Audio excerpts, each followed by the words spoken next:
Jeff Nippard just ruined his own career because he got a bunch of fake natties together and tried to convince the world that they weren't on steroids. But it turned out to be one of the biggest lies ever told to the fitness community, and it might actually kill his career. Is it possible to look like you're on steroids without ever actually taking steroids? From Hussein Farhat to Julian Fitzgerald, he picked the most obvious fake natty looking guys and put them to the test to settle the debate once and for all. He's secretly bringing in a medical doctor who's going to blood test every single person later in the video. And things went from 0 to 100 real quick, cause now everyone's pissed off at him and nobody's taking him seriously, since apparently the gym bros knew they might get tested, and even if you've abused steroids like crazy before, you can just cycle off and clear any medical test in the world, which is exactly what everyone thinks happened here, since almost everyone he invited passed the testosterone level test with flying colors, except nobody's buying that story. But here's where it gets even crazier, cause instead of calling out Jeff for the whole thing, Coach Greg backed him up, saying it doesn't make sense for Jeff or any of the fitness guys he invited to pay off the doctors to fake results like this. But this just pissed everyone off even more, especially since Coach Greg's been trying to vouch for Hussein Farhat for ages at this point. And anybody who's been,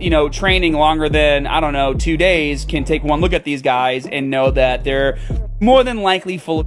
You see, according to Jeff, you can just look like you're using copious amounts of steroids as long as you're focusing on the right muscle groups, like your upper chest or your delts. And he tested the whole thing by getting random people to rank the gym bros from most to least likely to be on steroids, and tried to boil it all down to a bunch of physical traits. Now, we all know Jeff's a big science guy, so much so that he straight up got punched for it. But the truth is, men can spend decades in the gym with decent genetics and look absolutely nothing like some of the guys he brought on, especially when we're talking about people like Julian Fitzgerald. He's got arms bigger than anyone you know, he's bordering single-digit body fat, and he had an insane transformation in an even more insane amount of time, which is why none of what Jeff says is adding up for anyone, because if you could look as good as an IFBB pro without getting juiced up, Chris Bumstead, Sam Sulik, and Larry Wheels would have done the exact same thing. But the truth is, all three of these pros are pretty open about what they've used and how much they've used it, not to mention all the side effects they've had to deal with. So is Jeff Nippard just looking too much into the numbers he got from the tests? And should he do another test that's a bit more fair and random, so these alleged natties don't have time to cycle off?